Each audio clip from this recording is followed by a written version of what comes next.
네, 이렇게 이란 전쟁 여파로 2,000원대로 올라선 기름값 때문에 전세버스 업계도 타격을 받고 있습니다. 봄 나들이객들이 많은 성수기지만 높은 운송 단가에 수요까지 줄어들면서 전세버스가 차고지에 묶여 있는 상황입니다. 현장에 나가 있는 취재기자 연결합니다. 김기수 기자. 네, 충북 충주 전세버스 차고지에 나와 있습니다. 네, 고유가 때문에 전세버스 수요도 줄었다면서요. 네, 제 뒤로 전세버스 여러 대가 세워져 있는 모습 보이실 겁니다. 평소 같으면 봄 나들이객으로 전세버스들이 가장 바빠야 할 시기인데요. 이 오름세를 보이는 기름값에 수요가 줄어들면서 차고지에 그대로 주차되어 있는 겁니다. 예전 같으면 4월에서 6월까지는 학교 통학 차량이 동원될 정도로 바빴지만 지금은 상황이 완전히 다르다고 말하는데요. 직접 들어보시죠. 봄 시즌 같은 경우 4월, 5월, 6월 달은 주말에도 차가 없어서 이제 학교 통화차는 노란 차까지 가동할 정도로 바빴을 시기인데 지금 뭐 주말에는 거의 일 없어서 서 있습니다.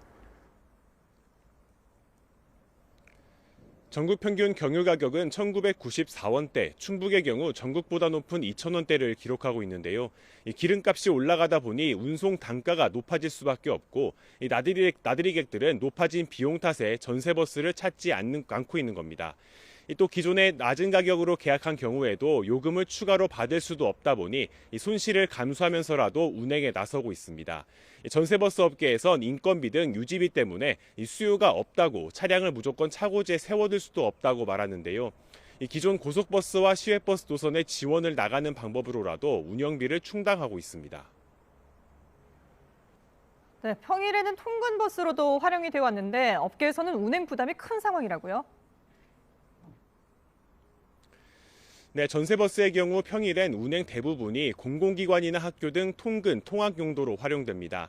사실상 운행의 80에서 90%를 차지하는데요. 이 전세버스 업계에선 계약 당시 기름값에 맞춰 운송 단가를 측정할 수밖에 없는데 이 기름값이 오르면서 부담이 커지고 있는 겁니다. 이 공공기관 통근의 경우 지난해 12월 기준으로 맞춰지고 이 통학버스는 올해 2월 기름값을 기준으로 설정됩니다. 경유의 경우 지난해 12월엔 1,600원 초중반대였고 2월엔 1,500원 후반대에 불과했는데요. 지금은 리터당 2,000원 수준으로 올라가면서 운송 단가가 20% 이상 높아졌습니다. 주로 운행 계약이 1년 단위로 진행되는 만큼 운송 단가를 현실화하기도 쉽지 않은 상황입니다. 전세버스 업계에선 연료비가 운송 원가의 35%까지 차지하는 상황에서 유가 급등으로 운행할수록 적자가 발생하는 구조라고 말하는데요. 이 통근과 통학 등 공익적 기능을 수행하는 만큼 국외 상황에 따른 유가 연동 보조금 등 대책이 필요하다고 하소연합니다.